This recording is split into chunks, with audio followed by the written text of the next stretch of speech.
মাসে 3টা কাজ বেশি করতে হয়। লা ইলাহা ইল্লাল্লাহ বেশি বেশি পড়া। এক তো হলো একসাথে বসে 100 বার পড়া, সেটার ফজিলত ভিন্ন। দ্বিতীয়, এমনি পড়া সব সময় লা ইলাহা ইল্লাল্লাহ, লা ইলাহা ইল্লাল্লাহ, মাঝে মধ্যে মুহাম্মাদুর রাসূলুল্লাহ সাল্লাল্লাহু আলাইহি ওয়াসাল্লাম। বেশি বেশি এটা পড়তে থাকলে আল্লাহ চায় তো মৃত্যুর সময়টা বের হয়ে যাবে। আর হাদিস শরীফের মধ্যে এসেছে, মান ক্বালা লা ইলাহা ইল্লাল্লাহ দাখালাল জান্নাহ, যে লা ইলাহা ইল্লাল্লাহ বলবে সে অবশ্যই জান্নাতে প্রবেশ করবে। এজন্য রমজান মাসে এটা যেমন নিঃশ্বাসের সাথে আমাদের সম্পর্ক, তেমনি যেন আল্লাহ পাকের জিকিরের সাথে আমাদের এমন সম্পর্ক হয়ে যায়। বিশেষ করে লা ইলাহা ইল্লাল্লাহ। দ্বিতীয় যে আমল করব আমরা, তওবা ইস্তেগফার। তওবা ইস্তেগফার, তওবা মানে ফিরে আসা, লজ্জিত হওয়া, এই কাজ আর না করা। ইস্তেগফার আল্লাহর কাছে মাপ চাইতে থাকা। তো সহজে আস্তাগফিরুল্লাহ ওয়া আতুবু ইলাইহি দুটোটা হয়ে যায়। আস্তাগফিরুল্লাহ ওয়া আতুবু ইলাইহি আরো সুন্দর হয়। নবীজি শেষ সময় যেটা বেশি বেশি পড়তেন, সুবহানাল্লাহি ওয়া বিহামদিহি আস্তাগফিরুল্লাহ ওয়া আতুবু ইলাইহি। শেষ সময় দুনিয়া থেকে বিদায় নেওয়ার আগে এই দোয়া বেশি বেশি পড়তেন। এতে সব হয়, তওবাও হয়, ইস্তেগফারও হয়, জিকিরও হয়ে যায়, আল্লাহ পাকের প্রশংসাও হয়ে যায়, তাসবিহও হয়ে যায়। সুবহানাল্লাহি ওয়া বিহামদিহি আস্তাগফিরুল্লাহ ওয়া আতুবু ইলাইহি। আর এছাড়াও ইস্তেগফারের যে আলাদা দোয়াগুলো আছে, যেমন আল্লাহুম্মা গফিরলি, হে আল্লাহ আমাকে মাফ করে দেন। আল্লাহুম্মা গফিরলি, আল্লাহ, এটা সহজ সরা। আস্তাগফিরুল্লাহ মানে আমি আল্লাহর কাছে মাফ চাই, এটার মধ্যে একটু দূরত্ব আছে। আর আল্লাহুম্মা গফিরলি, আল্লাহ আপনি আমাকে মাফ করে দেন, এটা কাছাকাছি। এটা হলো কি কাছাকাছি। অথবা আস্তাগফিরুকা, আল্লাহ আমি আপনার কাছে মাফ চাই, এটাও কাছাকাছি। ডাইরেক্ট খেতাব আল্লাহকে, ওইটাও হাদিসের কথাই, আস্তাগফিরুল্লাহ আমি আল্লাহর কাছে মাফ চাই। তো এইভাবে করা যায়। আরেকটা হলো রব্বি গফির ওয়ারহাম ওয়া আনতা খায়রুর রাহিমিন। পুরোটাই কোরআন শরীফের আয়াত, পুরোটাই নিয়ামত। রব্বি গফির, হে আমার রব আপনি আমাকে মাফ করে দেন। রব্বি গফির ওয়ারহাম, এবং আমার প্রতি দয়া করেন। রব্বি গফির ওয়ারহাম এতটুকু পড়লে হবে। আর যদি লাস্টে লাগাইতে পারেন ওয়া আনতা খায়রুর রাহিমিন।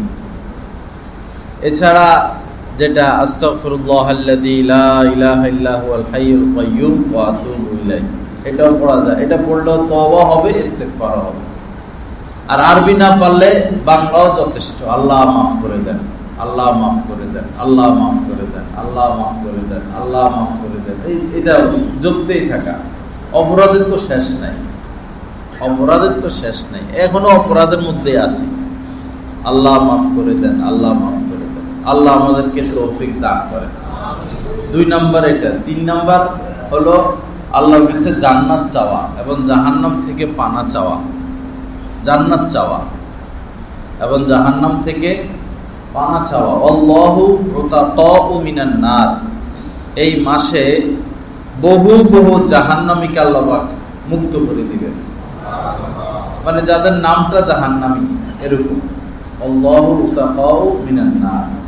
তো এই জাহান্নাম থেকে পানা চাওয়া, জান্নাত চাওয়া। 1 মিনিট জাহান্নামের আগুনে জ্বলার কোনো ক্ষমতা আমাদের কারো নাই। 1 মিনিট, আধা মিনিট সম্ভব না। আল্লাহ হেফাজত করে। আবদ্ধ ঘরেই তো আমরা থাকতে পারি না, কারেন্ট নাই, ফ্যান নাই, জানালা বন্ধ, এই ঘরে তো আমরা থাকতে পারি না।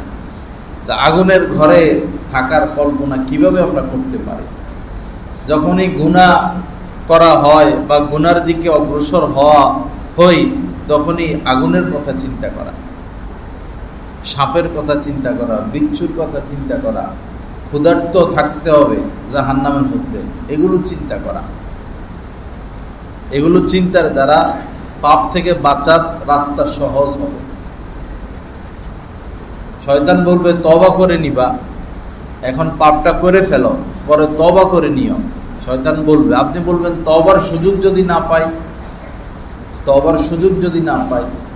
আর আমাদের যে নফস, এই নফস শক্তিশালী হয় মানুষ যত গুনাহ করবে, যত গুনাহ করবে নফস তত শক্তিশালী হবে। আপনি শারীরিকভাবে বৃদ্ধ হয়ে যাবেন, আপনি শারীরিকভাবে দুর্বল হচ্ছেন, বয়স হচ্ছে, দুর্বল হচ্ছেন, কিন্তু গুনাহ করার দ্বারা নফস কিন্তু দুর্বল হচ্ছে না, নফস আরো শক্তিশালী হচ্ছে, আরো শক্তিশালী হচ্ছে।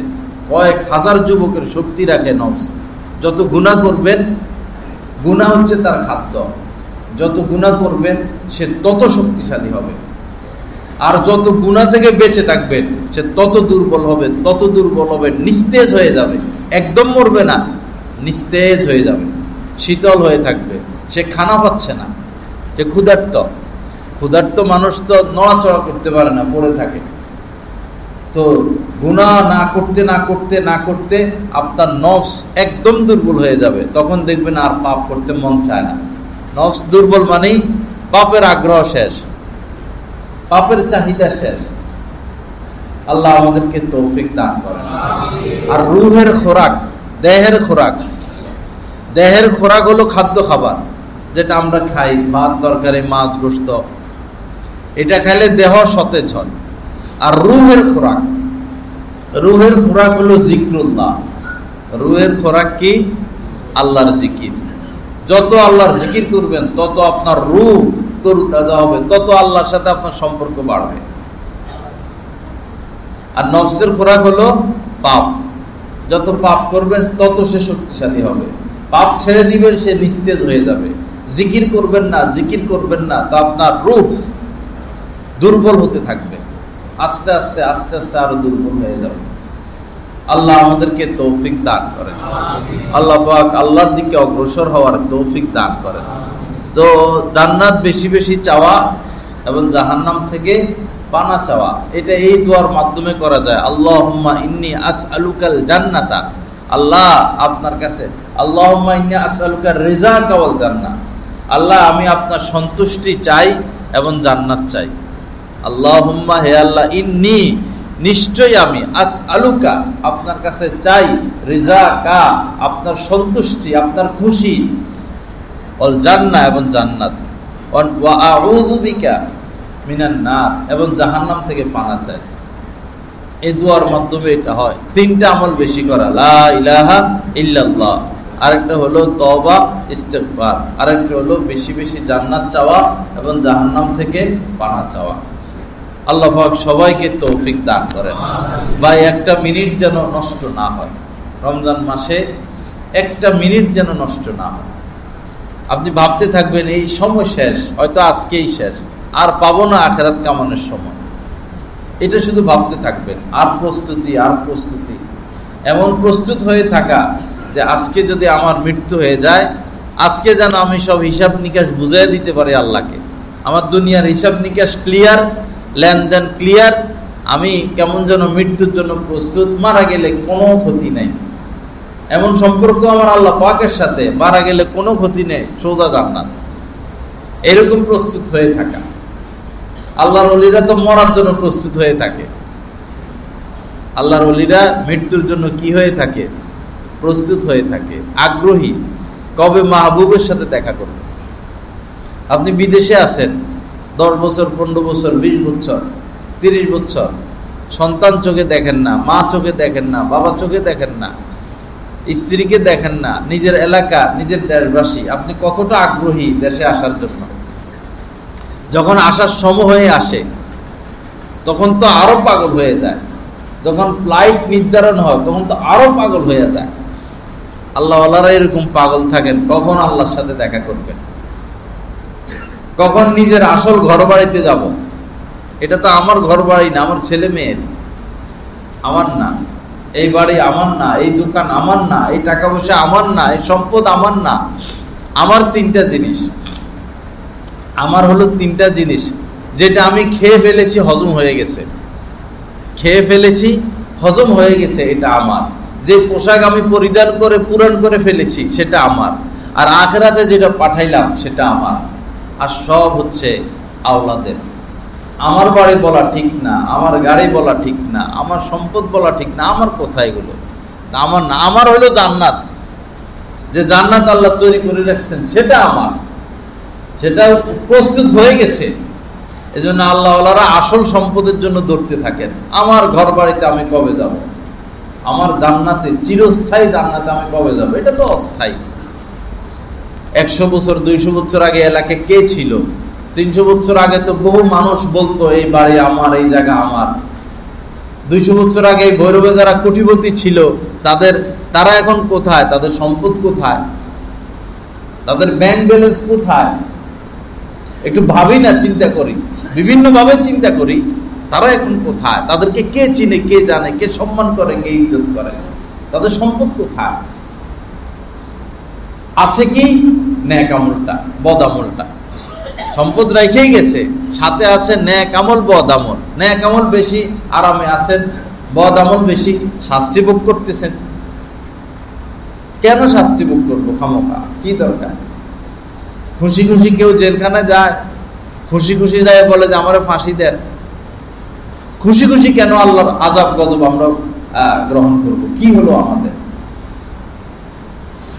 আল্লাহ সহি বুঝ দান করেন, আল্লাহ আমাদের সবাইকে মাফ করে দেন। তো এই একটা মিনিট যেন নষ্ট না হয়, একটা মিনিট খুব সতর্কতার সাথে, খুব সতর্কতার সাথে কাজ করা। বিশেষ করে গুনাহ যেন না হয়, গুনাহ যেন না হয়। গুনাহমুক্ত আপনি কোন আমল করতেছেন না, এটা মস্ত বড় আমল। গপসপই করতেছেন স্ত্রীর সাথে, সন্তানের সাথে, বন্ধু বান্ধবের সাথে, অন্য কোনো কিছু না, শুধু গপসপ, আলাপ, চা কফি নাস্তা, কিন্তু গুনাহমুক্ত। আল্লাহর কসম, এটা নেক আমলই হচ্ছে, নেক আমল হচ্ছে সোজা। সাথে যদি আরেকটু কাজ করা যায়, দিলটা আল্লাহর কাছে ফেলে রাখা যায়, গল্পই হচ্ছে, চা নাস্তাই হচ্ছে। খুব যখন মানুষ স্ত্রীর সাথে থাকে, একবারই খাস মুহূর্ত যখন স্ত্রীদের সাথে থাকে স্বামী, বা স্বামী স্ত্রীদের সাথে থাকে, তখন যারা আল্লাহওয়ালা মানুষ তাদের তখন আল্লাহ পাকের স্মরণ আরো বেশি হয়। কারণ এটা নেয়ামত, খাদ্য খাবার যেমন নেয়ামত, স্ত্রী সন্তানও নেয়ামত, সবকিছু নেয়ামত। আপনি কার নিয়ামত ভোগ করছেন তার কথা কি আপনার মনে রাখা উচিত না? জামাটা বারবার গায়ে দিচ্ছেন, মনে তো পড়ে আমার বড় ভাই আমাকে জামাটা দিল, মনে তো পড়ে। জুতাটা পরতেছেন, খুব পছন্দের জুতা, আমার অমুক বন্ধু আমাকে জুতাটা হাতিয়ে দিছে, মনে তো পড়ে। একটা জায়নামাজে নামাজ পড়তেছেন, মনে তো পড়ে এই জায়নামাজটা উনি দিচ্ছেন আমাকে, মনে তো পড়ে। মনে পড়লে একটু দোয়া করে দেওয়া, মনে পড়লে দোয়া করে দেওয়া। এক ব্যক্তি মারা গেছেন আমাদের এই এলাকার, ডাক্তার সাহেব, এইখানে ডাক্তার তাহের সাহেব। পরে হজে বা উমরায় থেকে এসে একটা জায়নামাজ হাদিয়ে দিচ্ছেন আমাকে। পরে যখনই জায়নামাজ এটা দাঁড়ায়, ওনার কথা মনে পড়ে, দোয়া করি, দোয়া তো করা দরকার। যখনই নামাজ পড়ি, এটা সামনে পড়ে, এটার মধ্যে নামাজ পড়ে, ওনার জন্য দোয়া করি। পরে এক পর্যায়ে আর কত দোয়া করবো, জায়নামাজ এটা পুরানো হয় না, ছেড়েও না, আর বারবার ওনার কথা মনে পড়ে, বারবার মনে পড়ে। একসময় একটু বিরক্ত লাগে, বিরক্ত লাগলেও কি করবো, বেচারা দুনিয়াতে নাই। এখন এমন ভাবে জায়নামাজ আমার সাথে লাগে গেছে, এটারে বাসায় থুইয়ে আসলেও চোখের সামনে বারবার পড়ে, আবার এখানে রাখলেও বারবার এটা চোখের সামনে পড়ে। আর পড়লে তো দোয়া করাটা কর্তব্য। কেউ কিছু দিলে তার কথা স্মরণ করা এবং তার জন্য দোয়া করা। এখন যে কিছু দেখ না, আসল দাতা তো আল্লাহ, আসল দাতা আল্লাহ। এই চোখ আল্লাহ দিয়েছেন, এই জবান আল্লাহ দিয়েছেন, এই ব্রেন আল্লাহ দিয়েছেন, এই অন্তর আল্লাহ দিয়েছেন, এই রূহ আল্লাহর দান, সব আল্লাহর দান। তার কথা কি স্মরণে থাকা আমাদের উচিত না? যে হাত দিয়ে ধরলাম, হাত দিলেন কে? যে পা দিয়ে হাঁটলাম, পা দিলেন কে? যে ব্রেন দিয়ে চিন্তা করলাম, ব্রেনটা দিলেন কে? তো আল্লাহকে ভুলবো কিভাবে? এজন্য আল্লাহ পাক বলেন যে উযকুর রব্বাকা ইযা নাসিতা, যখনই তুমি তোমার রবের কথা ভুলে যাও তখনই আবার তাকে স্মরণ করো। কোরআন শরীফের কথা, যখনই রবের কথা বলো তখনই তাকে স্মরণ করো, যখনই ভুলে যাও আবার স্মরণ করো, আবার ভুলে গেলে আবার স্মরণ করো। এভাবে স্মরণ করতে করতে করতে করতে ইনশাআল্লাহ এমন হবে যে আপনি আর আল্লাহকে ভুলতে পারবেন না। এটাই হচ্ছে আমাদের মূল টার্গেট, ইবাদত বন্দেগী করে করে এই পর্যায়ে পৌঁছা যে 24টা ঘন্টা আমি আমার রবকে ভুলবো না। আনতা আবুদাল্লাহা কাআন্নাকা তারা, এমন ভাবে ইবাদত করো কেমন যেন তুমি দেখতেছো আল্লাহ পাককে। আল্লাহ আমাদের সবাইকে তৌফিক দান করেন। চোখ দিয়ে তো আল্লাহকে দেখা যাবে না, তবে যখন অন্তর চক্ষু খুলবে, রূহের চক্ষু খুলবে, তখন আল্লাহ পাকের দিদার সম্ভব।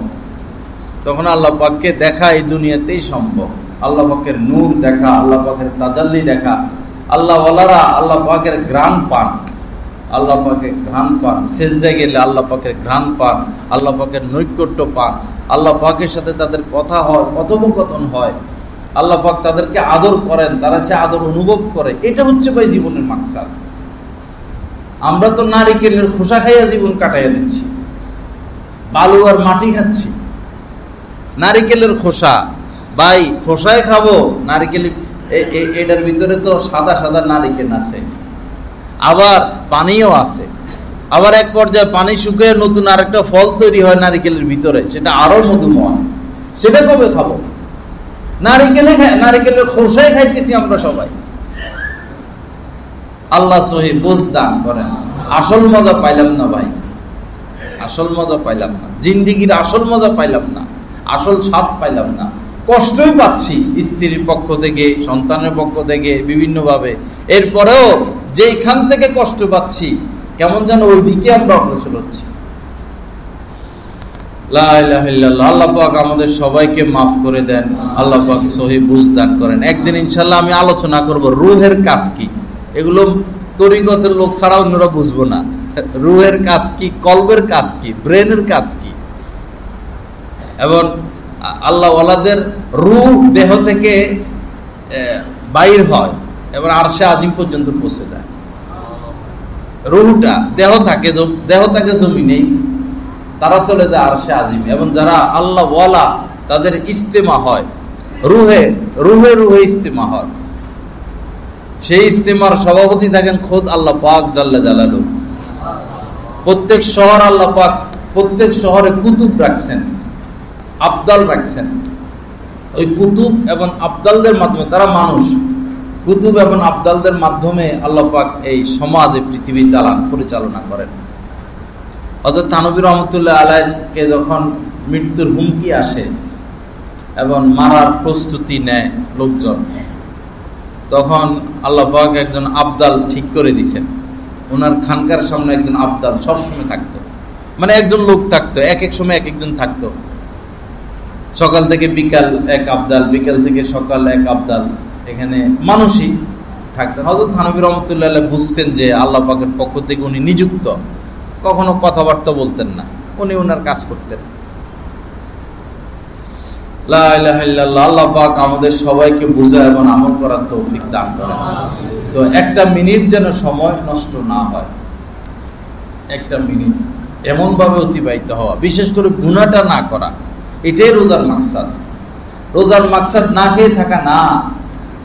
আল্লাহ পাক আমাদেরকে কেন কষ্ট দিবেন? আমরা তো আল্লাহ পাকের সবচেয়ে প্রিয়, আশরাফুল মাখলুকাত।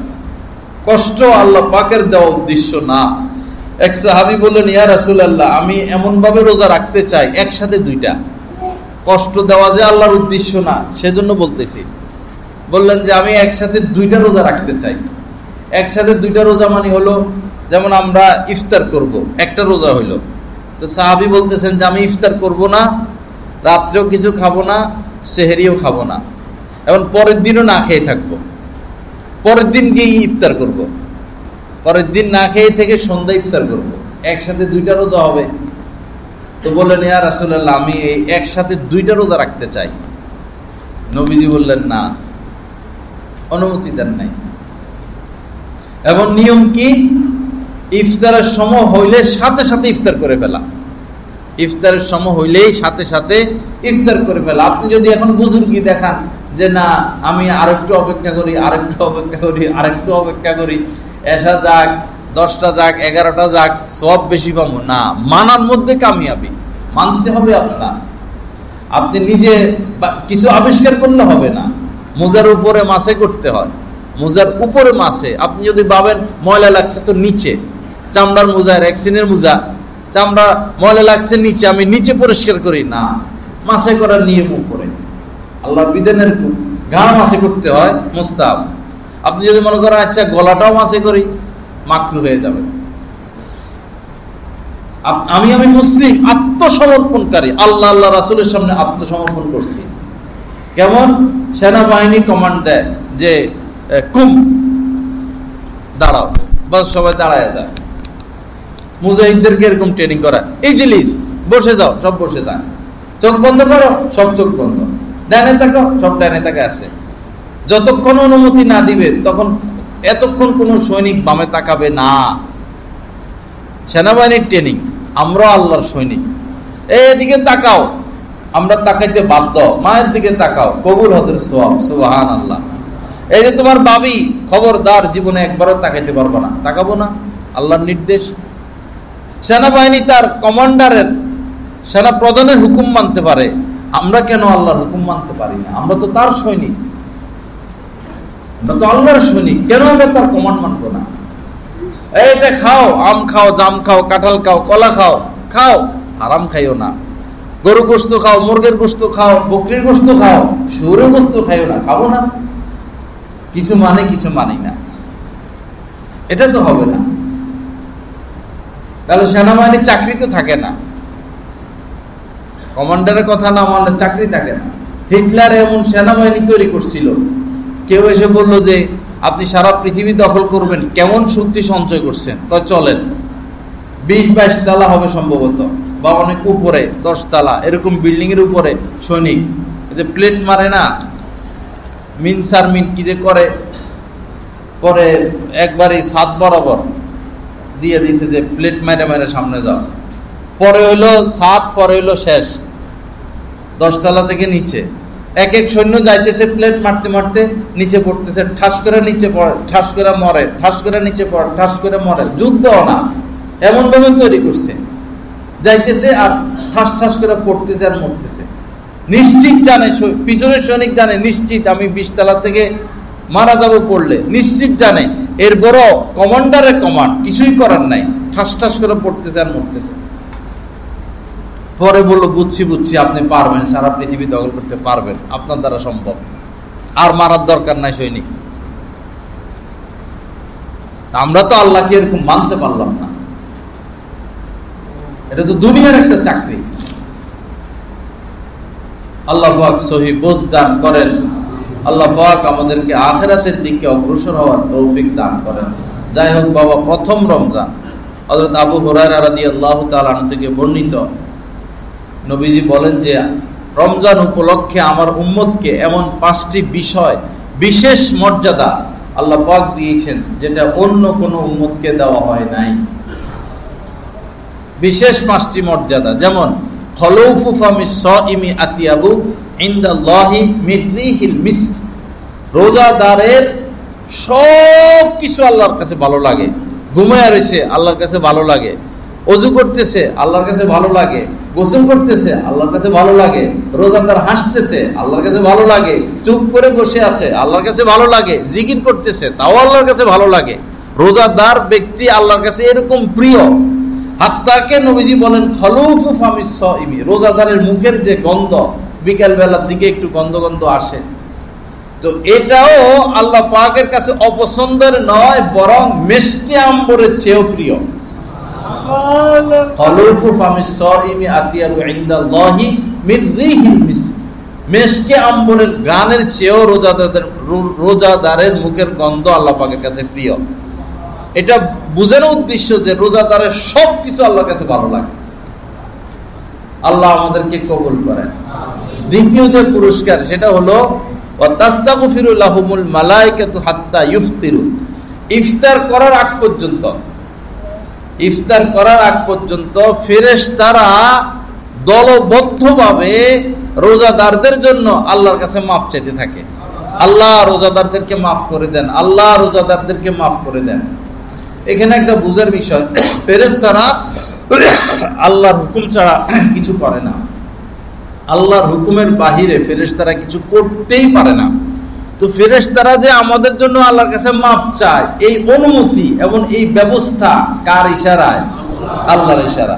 যদি উনার মাফ করার ইচ্ছা নাই থাকতো তাহলে কি উনি ফেরেশতাদেরকে লাগাইয়া দিতেন যে আমার কাছে আমার বান্দাদের জন্য মাফ চাও, লাগাইয়া দিতেন না। আল্লাহর মাফ করে দেওয়া উদ্দেশ্য, এজন্য ফেরেশতাদেরকে একটা চাকরি দিয়ে দিয়েছেন, এই আমার বান্দাদের জন্য আমার কাছে মাফ চাও। আমার মহব্বতে তারা না খেয়ে আছে, আমার কাছে মাফ চাইতে থাকে। উদ্দেশ্য হলো আল্লাহ পাক কি করে দেন? মাফ করে দেন। তৃতীয় হলো ওয়ায়ুযায়্যিনুল্লাহু কুল্লা ইয়াউমিন জান্নাতাহু, আমরা যে জান্নাতে যাব এটা তো প্রস্তুত, ওকে, এটা একদম ওকে। তো এই রোজাদারদের খাতিরে রোজাদারদের জান্নাতকে আল্লাহ পাক প্রতিদিন নতুন নতুন করে সাজান, প্রতিদিন নতুন নতুন করে সাজান। ছেলে বিদেশ থেকে আসবে তো মা রুম এটা পরিষ্কার, এরপরও আবার ঝাড়ু দেয়। ছেলে যে খাটে শুইবে এটা পরিষ্কার, তারপরও আবার পরিষ্কার করে, চাদর বিছায়, এই করে সেই করে। আমার ছেলে এই প্লেটে বসে খাবে, আমার ছেলে এখানে ঘুমাবে, আমার ছেলে এই বালিশে ঘুমাবে। সারাদিনই মা ওই রুমে যায় আর পরিষ্কার করে। কেন? ছেলের মহব্বতে, সন্তানের মহব্বতে। তদ্রূপ এত মহব্বত করেন রোজাদারদেরকে আল্লাহ পাক, যার কারণে প্রতিদিনই জান্নাতকে পয় পরিষ্কার করেন এবং নতুন নতুন করে সাজাইতে থাকেন। সুবহানাল্লাহ।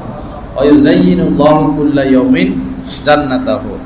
এরপরে ওয়াতুসাফফাদু ফীহি শায়াতিন, এই রমজানে শয়তানকে বন্দী করা হয়, আবদ্ধ করা হয়। 5 নম্বর যে পুরস্কার সেটা হলো ওয়ায়ুগফারু লাহুম ফি আখিরি ইয়াউমিহি, রমজানের প্রতিদিনই অসংখ্য মানুষকে আল্লাহ পাক মাফ করেন, বিশেষ করে শেষ দিন পাইকারি হারে সবাইকে মাফ করে দেন। সব মাপ, সব মাপ, সব মাপ। যে রোজা রাখবে এই পুরা মাস সব মাপ, নিশ্চিত মাপ, মাপের সনদ আল্লাহ পাকের থেকে, মাপের সনদ, ক্ষমার সনদ।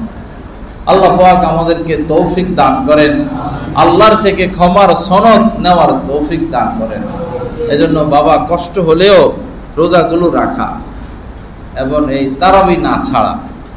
ব্যবসার জামিলা বাড়বে, সবাই ব্যবসায় বৈরবের। তো যদি খতম তারাবি আপনার হিম্মতে না হয়, ব্যস্ত মানুষ, সূরা তারাবি হলো পড়বেন, সূরা তারাবি হলো পড়ে নেবেন। কোনো কারণে আপনি জামাত ধরতে পারেন নাই, তাহলে 2টার দিকে পড়ে নিবেন, 3টার দিকে পড়ে নিবেন, সেহরির আগে পরে পড়ে নিবেন, তারাবি যেন না ছুটে। রমজানের পরে যদি আপনি ভাবেন যে রমজানে 20 রাকাত তারাবি ছিল, আমি এখন 40 রাকাত করে পড়বো, আমি এখন 50 রাকাত করে তারাবি পড়বো, কাম হবে? 100 রাকাত পড়লো কাজ হবে না, তারাবির ফজিলত আপনি পাবেন না। যখন যে হুকুম, এখন যদি আমরা পড়ি লাব্বাইক আল্লাহুম্মা লাব্বাইক, পড়তে তো ভালো লাগে, লাব্বাইক লা শারীকা লাকা লাব্বাইক, না, ফজিলত নাই। এটা যখন আপনি হেরামের কাপড় পরবেন তখন, তাও এই ফুল সময় না, রুকনে ইয়ামান এটা পার হওয়ার পরে এটা আবার অফ, এই সময় এই লাব্বাইক পড়া, কিন্তু পড়ে না। তো এহরামের কাপড় পরিধানের পরে তো আর কারোর সাথে সংযোগ রাখা ঠিক না, কারোর সাথে না। এখন সংযোগ হয়ে গেছে, আপনি সংযুক্ত হয়ে গেছেন, কানেক্টেড হয়ে গেছেন আল্লাহর সাথে। এখন শুধু লাব্বাইক আল্লাহুম্মা লাব্বাইক, লাব্বাইক লা শারীকা লাকা লাব্বাইক, অর্থের দিকে খেয়াল করা এবং মর্মের দিকে খেয়াল করা এবং ভালোবাসা মহব্বত আরো বাড়ানো, আরো নৈকট্য। কেমন যেন আল্লাহকে শুনে শুনে বলতেছি, কেন যেন আল্লাহর সামনে আছি, কেন যেন আল্লাহ আমার কথা শুনতেছেন, কেন যেন প্রত্যেকবার লাব্বাইক বলার সাথে সাথে আল্লাহ পাক আমাকে আদর করতেছেন, জড়ায়া ধরতেছেন, চুমু খাচ্ছেন, এরকম এক অনুভূতি নিজের মধ্যে আনা। আল্লাহ আমাদেরকে তৌফিক দান করেন। যাদের টাকা পয়সা আছে ভাই, ছুটেন, কাবার দিকে ছুটেন, উমরা করে আসেন, হয়তো সুযোগ পাবেন না, বহু কোটিপতিরা হজের সুযোগ পায় না, ওমরার সুযোগ পায় না, এই টাকা কামাইতে কামাইতে মরে। পরে ছেলে মেয়ে আমোদ ফুর্তি করে, আর সে কবরে যায় মজা পায়, কবরে পেয়ে মজাটা পায়, ফলটা ভোগ করে। লা ইলাহা ইল্লাল্লাহ। আল্লাহ পাক আমাদের সবাইকে মাফ করে দেন। আল্লাহ পাক আমাদেরকে আল্লাহকে পাওয়ার তৌফিক দান করেন।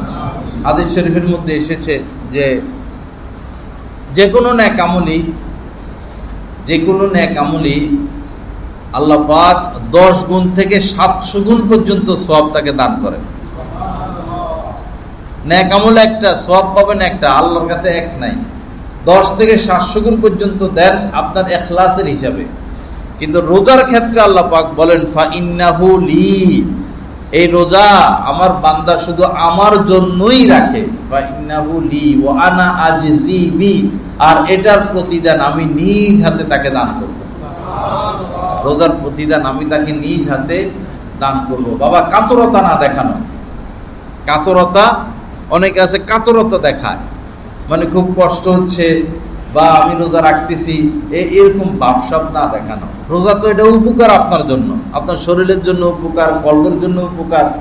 পাকস্থলীরও তো একটা জান আছে, তারা তো একটু বিশ্রামে রাখতে হয়। সারাদিন খাইতে থাকলে তো পাকস্থলী এটা অকেজ হবে। রোজার দ্বারা রুহেরও, আত্মার রোগেরও চিকিৎসা হয়। দেহের তো হাজার হাজার রোগ মানুষের ভালো হয়ে যায় রোজা রাখলে, হাজার হাজার রোগ। সেহরিটা ভালো জিনিস দিয়ে করা, ইফতারটা ভালো জিনিস দিয়ে করা, আজে বাজে জিনিস না খাওয়া। ভালো জিনিস খাইয়া দেখেন আপনার হাজার হাজার রোগ ভালো হয়ে গেছে, হাজার হাজার রোগ। এটা চিকিৎসাও, কলবেরও চিকিৎসা, দেহেরও চিকিৎসা। কাতরতা না দেখানো, আর পরিশ্রম বেশি না করা।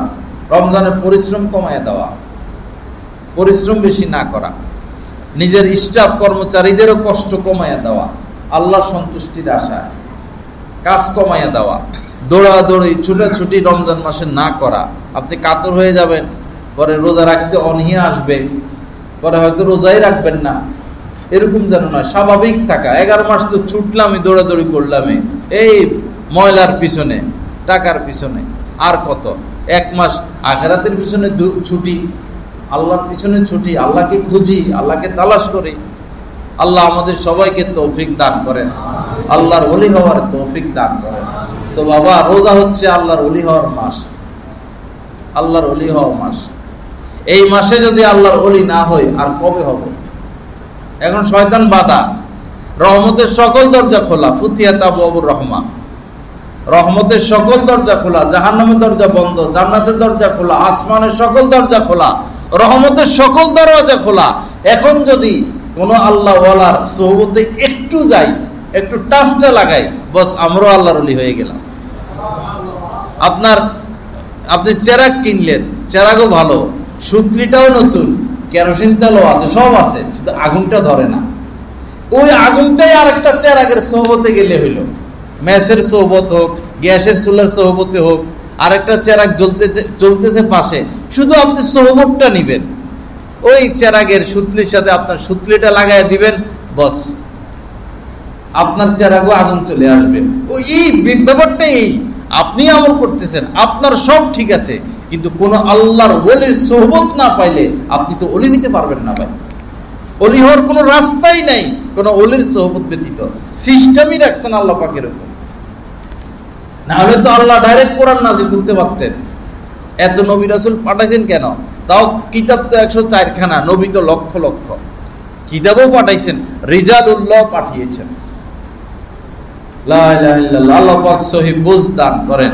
রমজানেই সুযোগ আল্লাহর ওলি হওয়ার। এজন্য কোনো না কোনো আল্লাহর ওলি যাকে আপনার ভালো লাগে তার সোহবতে যাওয়া, আগুনটা লাগানো নিজের সিনার মধ্যে। আল্লাহ আমাদের সবাইকে মাফ করে দেন, সহিহ বুঝ দান করেন। দান সদকা বাড়াইয়া দেওয়া, রমজান মাসে দান সদকা বাড়াইয়া দেওয়া। মসজিদে আগে দিতেন 100 টাকা, এখন দিবেন 200 টাকা। আগে দিতেন 500 টাকা, এখন দিবেন 1000 টাকা। আমাদের এখান দিয়ে যে দান বাক্স, আমি দেখি তো এই 10 টাকা, 5 টাকা, 2 টাকা অনেকে দেয়। কি আশ্চর্য বিষয় ভাই, 2 টাকা এখন আর বাজারে কিছু কিনতে পাওয়া যায়? আল্লাহর ঘরে দিচ্ছেন, আল্লাহ দেখতেছে না? 2 টাকা দেই কেমনে, 5 টাকা কেমনে দেই?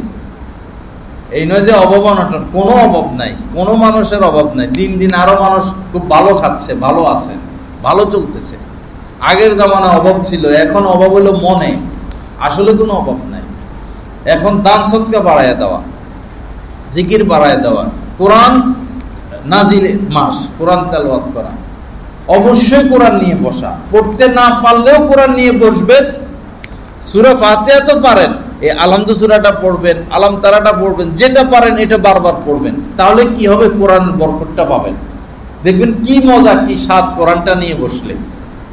কোরআন নিয়ে বসলে কি স্বাদ, কি মজা আপনি নিজে অনুভব করবেন। আপনি কোরআনটা নিয়ে বসেন, যা পারেন তা পড়েন, যতটুক পারেন, একটা সূরা পারেন, একটা সূরা বারবার পড়েন। আল্লাহ আমাদের সবাইকে তৌফিক দান করেন। আল্লাহ পাক আমাদেরকে গুনাহগুলো মাফ করে দেন। হাদিস শরীফের মধ্যে এসেছে, রমজানে যদি কেউ কোনো মানুষ একটা রোজা ছেড়ে দেয়, শরীয়ত সম্মত ওজর ব্যতীত, এমনি কারণ ছাড়াই একটা রোজা ছেড়ে দেয়, নবীজি বলেন সারা জীবন সে রোজা রাখলেও এই রোজার যথার্থ ক্ষতিপূরণ সম্ভব না।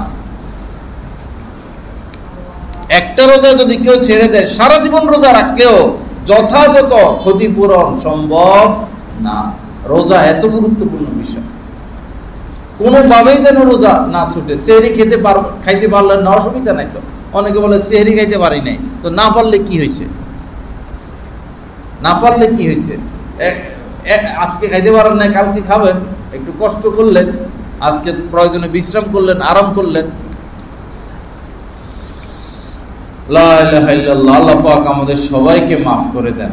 তো রোজার ধাপ, রোজার শ্রেণী তিনটা, যেমন first division, second division, third division, আগে যেটা ছিল। রোজারও শ্রেণী তিনটা। তৃতীয় নম্বর শ্রেণী হলো রোজা রাখে, গীবত করে, কুদৃষ্টিও করে, গান বাজনাও শুনে, মানে রোজা আছে আবার পাপের কাজও চালু আছে। মর্যাদার দিক থেকে তাদের রোজা হলো থার্ড ডিভিশনের রোজা। ফরজিয়াত আদায় হয় কিন্তু ফজিলত আদায় হয় না। মর্যাদার দিক থেকে দ্বিতীয় ধাপের রোজা হলো রোজা রাখে, সর্ব অঙ্গকে গুনাহ থেকে বাঁচিয়ে রাখে। চোখ হেফাজত, জবান হেফাজত, কান হেফাজত, কলব হেফাজত। রোজা রাখে, কবিরা গুনাহ থেকেও বেঁচে থাকে। এটা হলো মর্যাদার দিক থেকে দ্বিতীয়, সেকেন্ড ডিভিশন। আর ফার্স্ট ডিভিশন যেটা, সেটা হলো বিশেষ ব্যক্তিদের রোজা, আল্লাহর ওলিদের রোজা, যারা রোজা রাখে, গুনাহ থেকেও বেঁচে থাকে এবং খারাপ চিন্তা থেকেও বেঁচে থাকে। খারাপ চিন্তা, কুচিন্তা, এটা থেকেও বেঁচে থাকে। এটা হচ্ছে আল্লাহর ওলিদের রোজা। আমরা অন্তত দ্বিতীয়, সেকেন্ড ডিভিশনে পাস করি অন্তত, যে রোজা রাখবো, কোনো অঙ্গের দ্বারা কোনো পাপ করব না। অঙ্গকেও আমরা উদ্বুদ্ধ করব যে আমি রোজা রাখছি না, তুমিও রোজা রাখো। তুমি আজকে হাতরে বলবেন তুমি কোনো জুলুম করতে পারবা না, জবানকে বলবেন কোনো গীবত করবা না, মিথ্যা বলবা না, কারো ধমক দিবা না, কারোর সাথে কটু কথা বলবা না, কাউকে আঘাত করবা না। চোখকে বলবা যে বহু দেখছো, মোবাইলে বহু দেখছো, রাস্তাঘাটে বহু দেখছো, এখন চোখ অফ, আর কুদৃষ্টি করা যাবে না। অর্থাৎ প্রত্যেক অঙ্গকে গুনাহ থেকে বাঁচিয়ে রাখা। আল্লাহ আমাদের সবাইকে তৌফিক দান করেন। আল্লাহ পাক আমাদেরকে মেহেরবানি করেন এবং যাকাত দেওয়ার জন্য প্রস্তুত হয়ে যাওয়া। ইনশাআল্লাহ আগামী সপ্তাহে যাকাত নিয়ে আলোচনা করব। সবার উপরে যাকাত আসে, মহিলাদের উপরে পাইকারি ভাবে যাকাত আসে। একবার যাকাত দিয়ে দেখেন মালে কি বরকত, মালে কি বরকত, কি স্থায়িত্ব, কোনো টাল বাহানা না করা। অনেকে যাকাত এসে যাবে এই কারণে অনেক পলিসি গ্রহণ করে, আল্লাহর সামনে এইগুলা না করা। যে বনি ইসরায়েলরা তো মাছ ধরে নাই শনিবার, পলিসি করছে, চালাকি করছে, মাছ আটকায় রাখছে, রবিবারে ধরছে, তো ধ্বংস তো ঠিকই হয়েছে। মাল নিয়ে, যাকাত নিয়ে কোনো পলিসি না করা, যাকাত দিয়ে দেওয়া। ভাই বর্তমান হিসাবে 52.5 তোলার উপর মূল্য আসে মাত্র 84,000 টাকা। এটা গত শনিবারে আমি হিসাব করছিলাম। 52.5 তোলার উপর মূল্য মাত্র 84,000। যার কাছে 84,000 টাকা আছে, 84,000 টাকার মতো সম্পদ আছে, তার উপরে রোজা আসবে, যাকাত আসবে। একজন মহিলার কানে দুল আছে, পাশাপাশি 8-10 টাকা আছে বা 1 টাকা আছে, কানের দুল, হাতের চুড়ি আর 1 টাকা যোগফল যদি 84,000 টাকা হয়, তার উপর যাকাত চলে আসবে। 4 জিনিসের উপর যাকাত আসে: নগদ টাকা, স্বর্ণ, রূপা, ব্যবসায়িক মালামাল। এই 4 জিনিসের সম্পদ যোগফল যদি 84,000 টাকা হয়, আপনার উপর যাকাত চলে আসবে। আল্লাহ পাক আমাদেরকে এই যাকাত দেওয়ার তৌফিক দান করেন। এবং ইতিকাফ, শেষ 10 দিন ইতিকাফ। নবীজি শেষ 10 দিন ঘুমাইতেন না রমজানের, এবং ঘরের লোকদেরকে ঘুমাইতে দিতেন না, জাগায় তুলতেন, ইবাদত করার সময় পার হয়ে যাচ্ছে। কেউ যদি রমজানের শেষ 10 দিন ইতিকাফ করে, তো 2টা হজ এবং 2টা উমরার সওয়াব সে পাবে। শেষ 10 দিন যদি ইতিকাফ করে, বহু মানুষ আছে হজ করতে পারবে না, ভাই হজ করতে পারবেন না তো ইতিকাফ করেন, তাহলে তো 1 হজ নয় 2 হজের সওয়াব আপনি পেয়ে যাবেন। লা ইলাহা ইল্লাল্লাহ। আল্লাহ পাক আমাদের সবাইকে মাফ করে দেন। ভাই খুব ফ্রেশ থাকি, কথাবার্তা কম বলি, একটা তাসবিহ নেই, আতর ব্যবহার করি, মেসওয়াক ব্যবহার করি, জিকির আজকার করি, ইবাদত বন্দেগী করি, চুপ হয়ে যায়, নীরব হয়ে যায়। যার ফাঁসি, আজকে শুক্রবার, যার শনিবার ফাঁসি, সে কি লাফালাফি করে? সে কি করে? আল্লাহরে ডাকতে থাকে, আল্লাহ আমার ফাঁসি হয়ে যাবে, আল্লাহ মাফ করে দাও, মাফ করে দাও। আপনি মনে করেন যে আজকে শেষ দিন, শুধু কান্নাকাটি, দোয়া মুনাজাত, কান্নাকাটি, দোয়া মুনাজাত। 2 রাকাত হলো তাহাজ্জুদ পড়বো, কমপক্ষে 2 রাকাত হলো পড়বো, একদম তাহাজ্জুদ রমজান মাসে না ছাড়া, একদম না ছাড়া 2 রাকাত হলেও পড়া। সেহরির জন্য তো উঠে নেই, আর যদি এমন হয় সেহরির জন্য আপনি উঠেন না, তাহলে শোয়ার আগে পড়ে নিবেন। আর যদি বলেন শোয়ার আগে ওযু থাকে না, তো তারাবির সময় তো ওযু থাকে, তাহলে তারাবির পরে পড়ে নিবেন। 2 রাকাত হলো তাহাজ্জুদ পড়া, একদম না ছাড়া। তাহলে আপনিও শ্রেষ্ঠ উম্মতের অন্তর্ভুক্ত হবেন। 2 শ্রেণীর মানুষ শ্রেষ্ঠ। আশরাফু উম্মতি, আমার উম্মতের মধ্যে শ্রেষ্ঠ হচ্ছে হামালাতুল কুরআন, যারা কোরআনের দ্বারক বাহক, আলেম ওলামা, তারা শ্রেষ্ঠ। আর আরেকটা শ্রেষ্ঠ হচ্ছে কিয়ামুল লাইল ওয়া আসহাবুল লাইল, যারা তাহাজ্জুদের নামাজ আদায় করে। এখন আলেম হইতে পারেন নাই, তো এখন শ্রেষ্ঠত্বের দরজা কি বন্ধ? আল্লাহর কাছে নিরাশের কোনো কিছু নাই।